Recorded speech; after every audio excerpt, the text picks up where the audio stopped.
welcome to the Citizen Channel. Now, one of our History Boy features. I'm going to go back to 1971. Yes, I was 12 in 1971. I would have been at this game. We're going to look back at a game on the 18th of December, so just a week before Christmas. It was City's last home game prior to the Christmas 1971. And it's Manchester City versus Leicester City. Yeah, very good game. Please, if you like what I do today, guys, give us a thumbs up. That'd be great. Press that notification button so you know these Citizen vlogs are coming out.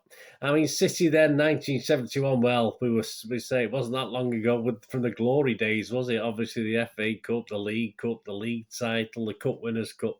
And this season was no different. 71-72 season, we're making a big title bid as ever this season. After 21 games, which is exactly halfway through the season, City sat second on 29 points. The leaders, that lot across the road, Man United, they had 33 points. So 2 points for a win, don't forget at that stage. So we're 4 points behind halfway through the season. Not a total disaster, but obviously well within striking distance. Yeah, our visitors Leicester on the day had just regained their first division spot the season before, and had got themselves a new manager as well. They were sat in 16th place, 4 points above the drop zone themselves. So a little bit dodgy, but not too bad.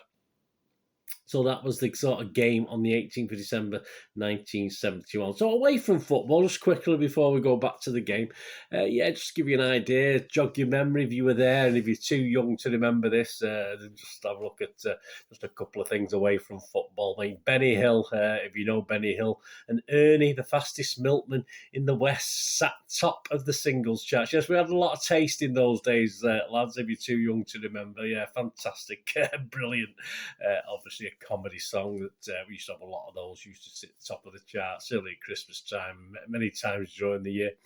T-Rex, Mark Bolan, Electric Warrior was the album at the top of the album charts as well. Yeah, I must admit, I liked a bit of T-Rex. I could do. I mean, my son, my only son, my first son then, but of course his name's Mark, obviously, and my ex was a big fan of Mark Bolan, so obviously our Mark was named after him. Frank Finlay, remember him as an actor? He was Casanova, it was a TV series on BBC TV. I think it was 6 episodes. That was coming to an end, a bit raunchy for the time on BBC. So Frank Finlay was playing Casanova.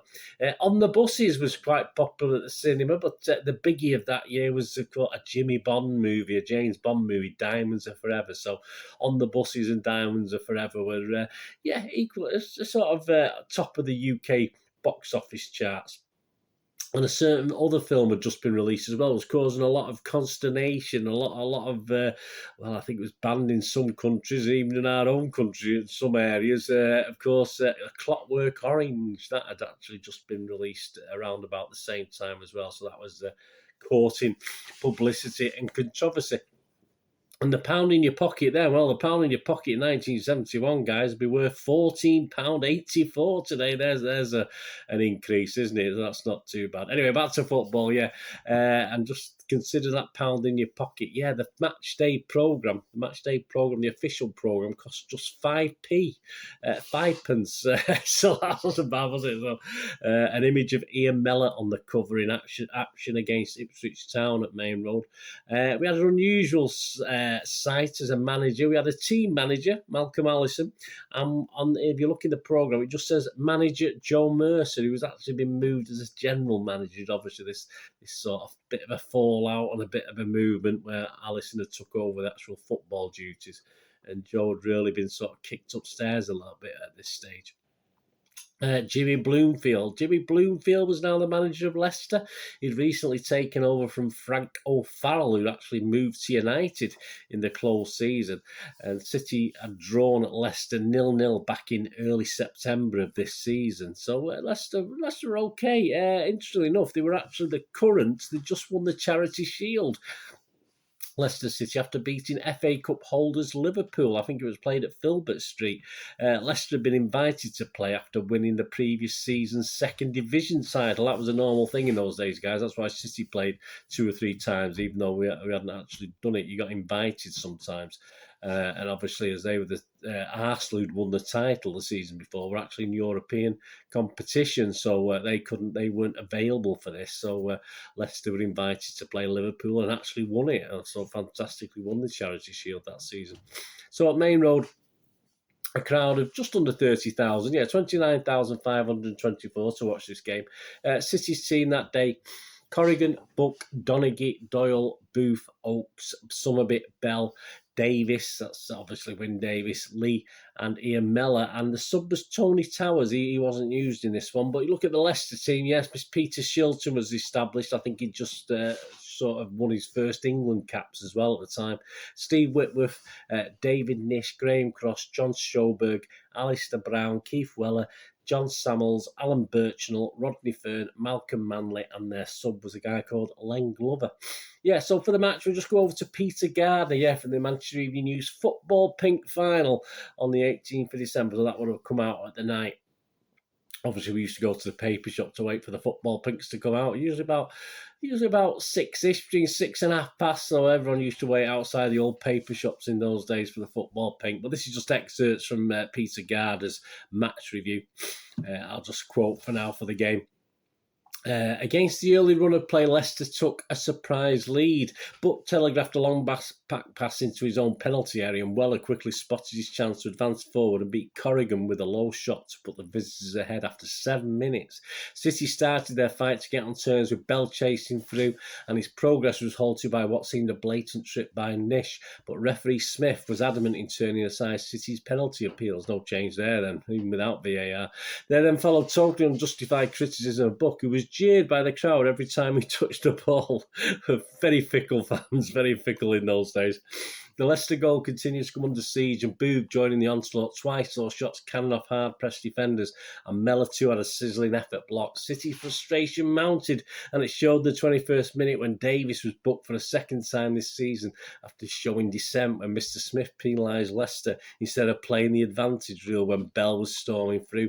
Wyn Davis showed a certain arrogance in disputing this decision and had to be taken by his own teammates towards Mr. Smith after at first adamantly refusing, standing some 20 yards away and indicating that he wanted the referee to come to him. Nothing really changes with the disrespect to the refs either, has it really? Booth winning the ball well enough continues to be erratic with his distribution, and another wild clearance jab straight at Samuels put City in more trouble. The outcome was a chance for Birchnell, who ran well enough but shot narrowly outside the post. Towards half-time, City were unlucky not to get an equaliser when a short, sharp drive from Bell was cleared by Cross after a Somerby effort had bounced off Shilton. Buck, striving desperately to make up for his early error, featured in another City raid that ended with a right-wing corner from which Mellor finally snatched at a shot to send the ball high over the bar. Minutes from half-time, Somerby out on the left hit a powerful shot that Shilton could only brush behind, then Lee volleyed over from close in.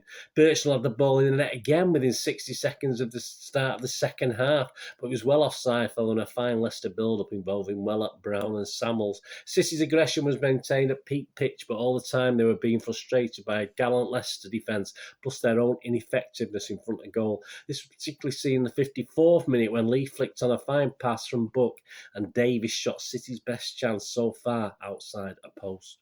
There was also Shilton to consider. He continued to make a string of quite remarkable saves with a flying leap to hold a close-in header from Booth, following a Lee left-wing corner, one of his best of the match. But City's all-out attacking methods left them vulnerable to the counter-punch. They might have gone two behind as Cross quickly ran into space to take a sharp throw just inside the Leicester half. When Brown took over, City were open at the back with Fern racing through, completely unmarked in the centre-forward position. However, Buck went a long way towards making up for his earlier boo. Perhaps we stopped booing him as well then. For his earlier boo when he raced across to intercept Brown's cross, heading the ball safely out of danger. Somerby, giving everything in the relentless pursuit of an equaliser, saw one of the many crosses punched out by Shilton. Inevitably, the wall had to crumble, but it took yet another penalty for City to get the goal for which they had strived so hard. Lee was pulled down by Birchnell as he weaved his way in from the left. Mr. Smith had no hesitation in pointing to the spot. Lee stepped up to take his 9th league penalty of the season and blasted his shot into the back of the net off the underside of the bar. He took him to within 2 of the record number of 11 spot kicks in the season set in 1933. yeah, he would actually beat that record and go on to score 15 in all competitions. Not bad, not a bad penalty score, penalty response. That was it, 15 in total. Not bad for Mr. Francis Lee, definitely. It was somebody once more providing the ammunition in this one-way barrage. At this time, his cross was heading against the bar by Boo. Bell scrambled on hands and knees in a desperate effort to head in the rebound, but Cross equally desperately scooped the ball off the line. There was a last-minute scare for City when Weller cut loose, but Corrigan, with his first serious action of the match, came out bravely to smother the ball. So my thanks to Peter Gardner there for that excerpt from the match report. So the game finished 1-1, yet another draw. So both draws that season. And say after so much City pressure in that game, it was a cold day, very, very frosty day. All that pressure was a little disappointing, only come away with a 1-1 draw. Obviously, we didn't help close the gap too much on United at the top. Of course, interesting season for City. We would go on to top the league later in the season by March, the following March, and we opened up a little bit of a gap as well. And it became seemingly a one-horse race for the title. Unfortunately, in a one-horse race, City would eventually finish fourth. So typical City. This is where the saying obviously was never so true as this season, the 71-72 season.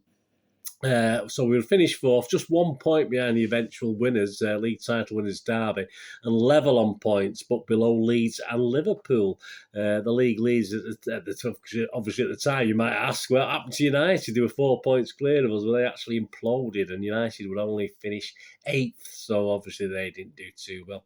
As for Leicester, yeah, they would improve to finish in 12th spot. So there you go. So thanks for joining for this little History Boys features. We look back to Manchester City 1, Leicester City 1 on the 18th of December 1971. Yes, I probably went home, and I used to always have a ritual when I went to home games. I used to get home to my house about 20 minutes walk away down New Tree Road from Main Road, and my sister would have made me 6 rounds of bread with bacon butties, 6 rounds of bacon, not barms, not muffins, that rubbish, but 6 rounds of bread with a couple of slices of bacon on each. So that was my usual treat after going to Main Road. Happy days. Anyway, thanks for joining me. What we're going to do rest of the day, have a great one. Look after yourselves, look after your friends, look after your families. More important, let's all look after each other. So meet here again on the Citizen channel. I only ask one thing, don't I, guys? Please, stay safe, please. Come on, City. Thanks for watching. Bye for now. Get those bacon butties out. See you later.